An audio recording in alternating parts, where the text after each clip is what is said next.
جب ہم نے قرآن کریم کو پڑھنا شروع کیا تھا اور ابھی عربی سے کچھ بھی واقفیت نہیں تھی اور ہمارا انحصار پورے کا پورا ترجمے پر تھا، تو ایک شبہ، ایک کنفیوژن بار بار ذہن میں اٹھتا تھا کہ قرآن میں اس قدر تکرار کیوں ہے، ایک ہی بات بار بار اور اس قدر تکرار کے ساتھ کیوں کہی جاتی ہے۔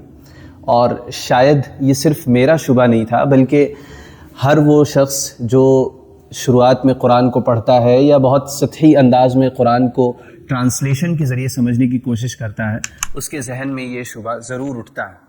وہ یہ سوچتا ہے کہ ایک بات کو اتنی بار کہنے کا کیا حاصل ہے، ایک بات ہم نے سن لی بس کافی ہے، لیکن اسی کو بار بار دہرانا، کیا اس سے کلام کا مزہ، کلام کا لطف ختم نہیں ہو جاتا؟ مثلا آپ دیکھیے سورہ رحمان میں فَبِأَيِّ آلَاءِ رَبِّكُمَا تُكَذِّبَانِ 31 دفعہ آیا، اور اسی طرح سورہ مرسلات میں وَيْلٌ يَوْمَئِذٍ لِّلْمُكَذِّبِينَ یہ 11 دفعہ آیا ہے، اور اسی طرح اور بھی تکرار کی بہت سی مثالیں ہیں جو آپ کو قرآن میں مل جائیں گی۔ تو آخر اس کے پیچھے حکمت کیا ہے؟ کیا یہ قرآن کی بلاغت، اس کے ایلوکوینس اور اس کی فصاحت کے خلاف نہیں ہے؟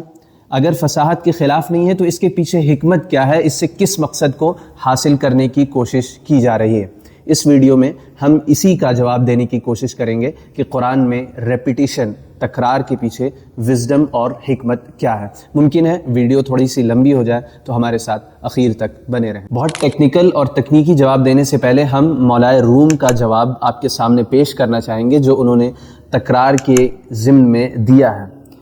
جواب گرچہ شاعرانہ استدلال کی حیثیت رکھتا ہے مگر بہت ہی دلچسپ ہے۔ مولائے روم کہتے ہیں کہ جس طرح ہم لوگ جب بھی بھوک لگتی ہے اور جب بھی پیاس لگتی ہے وہی کھانا اور وہی پانی پیتے ہیں، مگر ہمیں کبھی یہ شکایت پیدا نہیں ہوتی کہ یہ پانی تو ہم سالوں سال سے پیتے ہوئے آ رہے ہیں، اب اس پانی میں کیا لذت رہ گئی ہے۔ یا اسی طرح ہم وہی دال چاول، وہی ڈشز، وہی بریانی ہر دفعہ بھوک لگنے پر کھاتے ہیں، لیکن ہمیں کبھی یہ شکایت پیدا نہیں ہوتی۔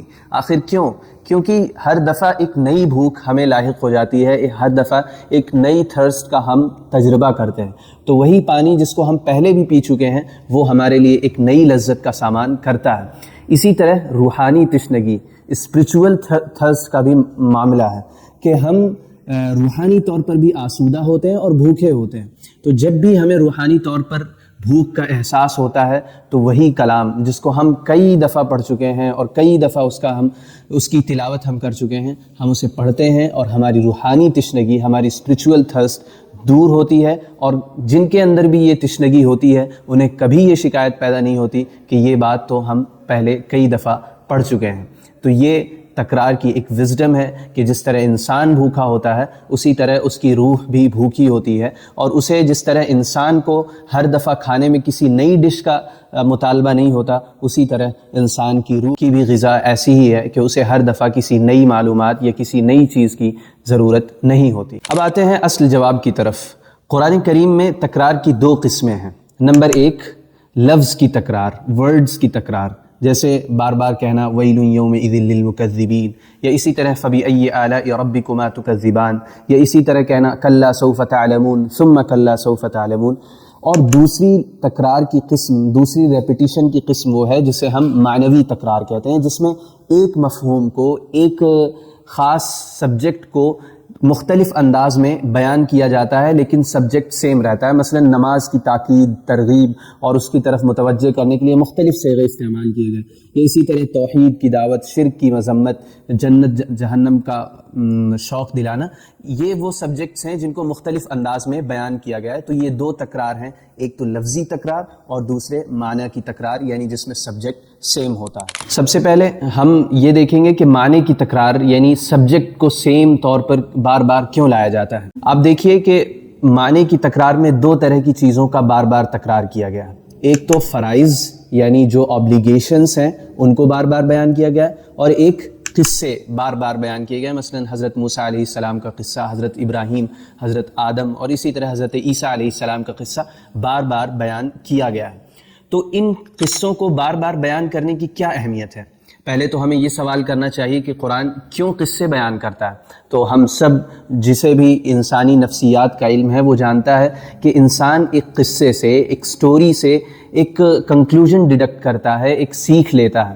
تو قرآن بھی انسان کی نفسیات کے اس پہلو کو سامنے رکھتے ہوئے قصے بیان کرتا ہے، تاکہ ہم ان قصوں سے دیکھیں کہ جن لوگوں نے اللہ کی اطاعت کی، جن لوگوں نے اللہ کے احکام کو مانا، ان کا کیا انجام ہوا، اور اس کے برخلاف جنہوں نے اللہ کے احکام کے معاملے میں سرکشی کا رویہ اختیار کیا، بغاوت کی، ان کا کیا انجام ہوا۔ تو قرآن اس لیے قصے بیان کرتا ہے۔ اب قصوں میں بھی قرآن کا انداز یہ ہے کہ وہ بیجا تفصیلات میں نہیں جاتا ہے کہ ایسی تفصیل میں جائے جس سے انسان اسے ایک سٹوری بک سمجھ کے پڑھنے لگے اور اس کی جو تعلیمات ہیں، اس کا جو حاصل ہے، اس سے بے پرواہ ہو جائے، بلکہ قرآن کا اسلوب قصوں کے معاملے میں اتنا سٹیک ہے اور اتنا ٹو دا پوائنٹ ہے کہ وہ ذرا سی بھی کوئی ایسی تفصیل بیان نہیں کرتا جس سے کوئی مقصد وابستہ نہ ہو۔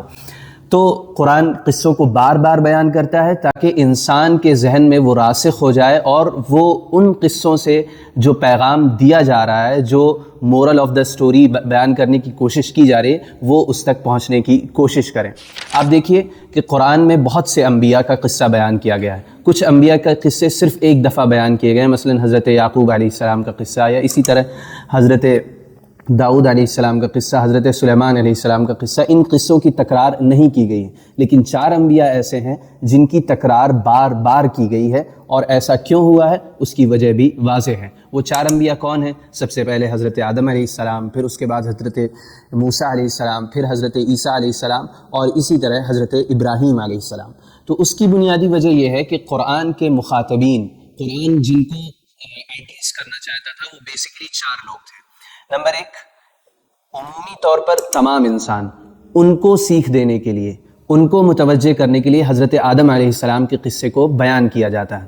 دوسرا گروہ کون تھا؟ وہ تھے یہود، اور ظاہر ہے مدینے میں سب سے زیادہ یہود تھے، اس لیے حضرت موسیٰ علیہ السلام کا تذکرہ قرآن میں سب سے زیادہ ہے۔ حضرت موسیٰ علیہ السلام کا تذکرہ 135 دفعہ قرآن میں آیا ہے۔ کیوں؟ کیونکہ مدینے میں یہود آباد تھے اور ان سے سب سے زیادہ سابقہ پڑتا تھا۔ پھر اس کے بعد جو تیسرا گروہ تھا وہ مشرکین عرب کا تھا، اور وہ حضرت ابراہیم علیہ السلام کی نسل سے ہونے کا دعویٰ کرتے تھے، ان کی تعلیمات پر عمل کرنے کا دعویٰ کرتے تھے، لہٰذا ان کے قصے کو بیان کر کے انہیں آئینہ دکھایا گیا۔ یہی وجہ ہے کہ قرآن کریم میں حضرت ابراہیم علیہ السلام کا قصہ 66 ٹائمز آیا ہے، یعنی 66 دفعہ حضرت ابراہیم علیہ السلام کو مینشن کیا گیا ہے۔ اور پھر اس کے بعد جو سب سے قلیل تعداد میں گروہ تھا وہ عیسائیوں کا گروہ تھا، لہٰذا حضرت عیسیٰ علیہ السلام کے قصے کو، ان کے تذکرے کو 24 دفعہ بیان کیا گیا ہے۔ تو اس پوری تفصیل سے یہ بات سامنے آ جاتی ہے کہ قرآن کی کوئی تکرار بیجا نہیں ہوتی، بلکہ وہ سمجھ رہا ہوتا ہے کہ وہ کسے ایڈریس کرنا چاہ رہا ہے، اور جنہیں وہ ایڈریس کرنا چاہ رہا ہے وہ کن قصوں کے ذریعے سے، کن باتوں کے ذریعے سے زیادہ بہتر طریقے سے پیغام اخذ کر سکتے ہیں۔ پھر یہ سوال پیدا ہوتا ہے کہ ان قصوں کو بار بار بیان کرنے کی حکمت کیا ہے؟ ایک دفعہ قصہ سنا دیا، لوگ اس سے مورل آف دا سٹوری اخذ کر لیں اور آگے بڑھتے چلیں؟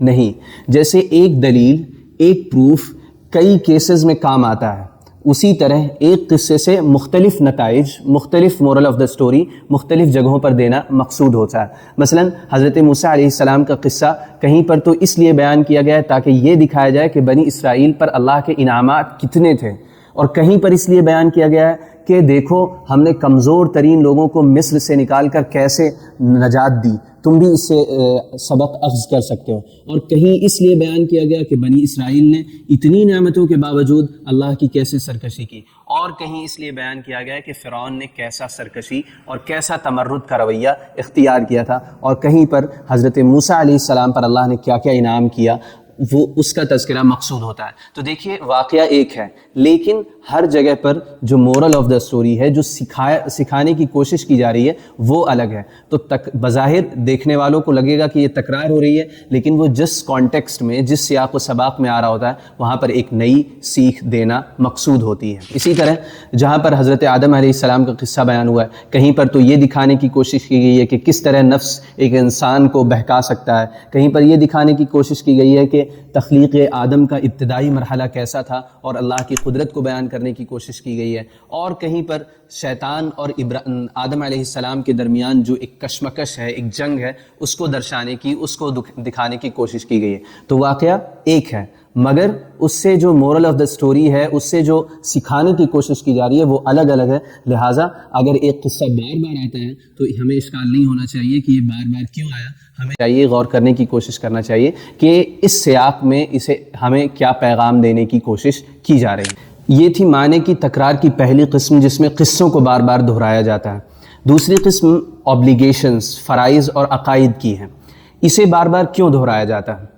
تو اگر ہم غور کرنے کی کوشش کریں تو ہمیں معلوم ہوگا کہ فرائض میں دو قسمیں ہیں. ایک فرائض یا ایک احکام وہ ہیں جو تشریعی نوعیت رکھتے ہیں، جن کا بس ایک دفعہ بتا دینا کافی ہے. مثلا طلاق کے مسائل ہو گئے، خلا، زہار، ایلا، ان تمام چیزوں کے مسائل ہو گئے، اس کو بس قرآن ایک دفعہ بیان کر دیتا ہے، انسان وہاں پر سمجھ لیتا ہے اور بس کافی ہو گیا. لیکن کچھ اوبلیگیشنز، کچھ فرائض ایسے ہیں جن کے بارے میں قرآن یہ چاہتا ہے کہ انسان ان کے رنگ میں رنگ جائے، وہ فرائض اس کی جسم میں خون کی طرح دوڑنے لگیں، وہ اس کا رگ و ریشہ بن جائیں، اور وہ کہیں پر بھی ان فرائض سے، ان اوبلیگیشن سے یا ان عقیدوں سے کہیں پر بھی وہ انحراف نہ کرے.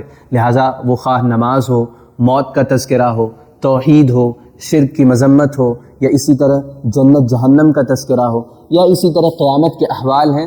تو یہ وہ تمام چیزیں ہیں قرآن جنہیں صرف ایک دفعہ بتا نہیں دینا چاہتا ہے، بلکہ وہ انسان کے ذہن و دماغ میں اسے اتار دینا چاہتا ہے تاکہ انسان اسے فیل کرے. بار بار اقیم الصلاۃ، اقیم الصلاۃ جب وہ پڑھے گا تو اس کا لا محالہ ایفیکٹ اس کے ایکشنز پر ہونا ہے. تو جو عقائد اور جو فرائض اس قسم کے ہیں جن کے بارے میں اللہ چاہتا ہے کہ بندہ ان کے رنگ میں رنگ جائے، وہ فرائض اور عقائد اس میں جم کے رہ جائیں، تو ایسے فرائض اور عقائد کو قرآن بار بار دہراتا ہے. کیونکہ وذکر فإن الذکریٰ تنفع المؤمنین، کہ آپ یاد دہانی کرائیے، بار بار یاد دلائیے، یہ اہل ایمان کو نفع پہنچاتی ہے.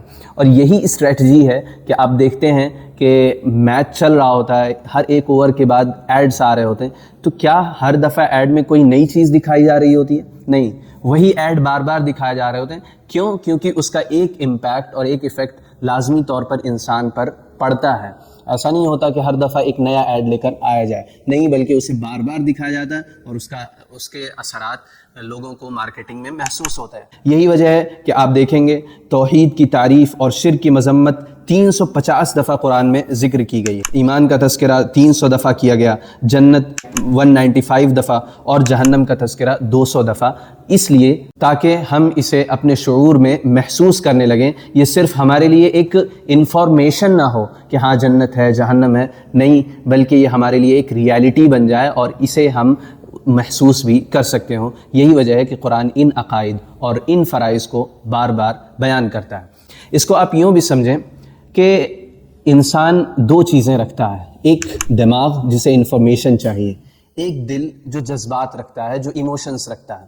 جب ہم کوئی لیکچر سن رہے ہوتے ہیں تو اس وقت ہم دماغ کو غذا انفارمیشن پہنچا رہے ہوتے ہیں. یہی وجہ ہے کہ ہم ایک لیکچر کو 2-3 دفعہ سے زیادہ نہیں سن سکتے. لیکن جب ہم دل کی تسلی کے لیے کوئی چیز سن رہے ہوتے ہیں، کوئی غزل سن رہے ہوتے ہیں، کوئی گانا سن رہے ہوتے ہیں، کوئی نظم سن رہے ہوتے ہیں، تو اس میں کوئی بہت نیا مضمون نہیں بیان کیا جا رہا تھا. وہی عاشقی، وہی رندی، وہی انسانوں کی زبو حالی، یہی ساری چیزیں بیان کی جا رہی ہوتی ہیں، لیکن ہم اسی لیرکس کو ریپیٹ موڈ پہ لگا کے سنتے ہیں. کیوں؟ کیونکہ وہ ہمارے دماغ کو انفارمیشن کے لیے نہیں سنی جا رہی، بلکہ وہ ہمارے دل کے ایموشنز کو اپیل کرنے کے لیے سنی جا رہی ہیں. تو قرآن بھی بعض دفعہ جہاں پر وہ دماغ کو اپیل کرنا چاہتا ہے وہ صرف ایک دفعہ بیان کر دیتا ہے، لیکن جہاں پر وہ چاہتا ہے کہ وہ انسان کے دل کے ایموشنز کو ٹارگٹ کریں، ان پر اثر انداز ہوں، اسے وہ بار بار بیان کرتا ہے، اور اس لیے وہ تکرار بے سود اور بے نتیجہ نہیں رہتی ہے. یہ تھی معنوی تکرار جس میں ایک ہی سبجیکٹ کو بار بار بیان کیا جاتا ہے. اب لفظی تکرار پر آتے ہیں جس میں ورڈ کو ریپیٹ کیا جاتا ہے. تو ہم جانتے ہیں کہ اس ورڈ کو ریپیٹ کرنے کے پیچھے بہت سی حکمتیں ہوتی ہیں، اور یہ ہر زبان میں پایا جاتا ہے. خود اردو میں پایا جاتا ہے، خود انگلش میں پایا جاتا ہے، اور جس زبان میں بھی تاکید کا کانسیپٹ موجود ہے اس میں پایا جاتا ہے. اسے ہم انگلش میں ایمفیسائز کرنا کہتے ہیں. جیسے ہم اردو میں اگر کسی کے سامنے اچانک سے سانپ آ جائے تو ہم یہ نہیں کہیں گے دیکھو، نہیں، بلکہ اس وقت ہمیں ایمفیسائز پیدا کرنا ہوتا ہے، تاکید پیدا کرنی ہوتی ہے. تو ہم کہتے ہیں دیکھو دیکھو، بچو بچو. تو یہ جو بچو، دوسری دفعہ ہم نے بچو کہا یا دوسری دفعہ دیکھو کہا، یہ کوئی عاقل شخص، کوئی بھی کامن سینس رکھنے والا یہ نہیں کہے گا کہ یہ تم نے دوسری دفعہ بیجا تکرار کی، بیجا ریپیٹیشن کی. نہیں، بلکہ اس کا اپنا ایک اثر ہوتا ہے، اور وہ اس مقام کے لحاظ سے نہایت مناسب اور وہی کلام کی بلاغت کا راز ہوتا ہے.